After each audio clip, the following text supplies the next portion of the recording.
కూచిపూడి అన్న పదం కొత్త ఆట నేర్చిందా పాపలాంటి లేత పదం పాఠశాలగా కూనలమ్మ జానపదం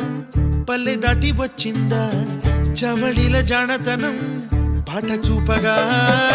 కుంచెలో దాగే చిత్రాలు ఎదురొచ్చేలా అంతటా ఎన్నో వర్ణాలు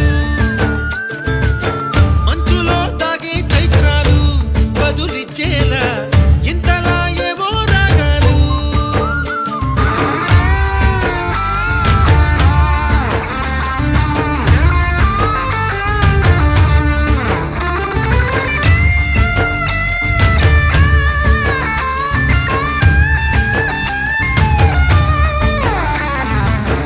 ఆకతాయి సందడిగా ఆగలేని తొందరగా సాగుతున్న ఈ పయనం ఎంతవరకో రేపు వైపు ముందడుగా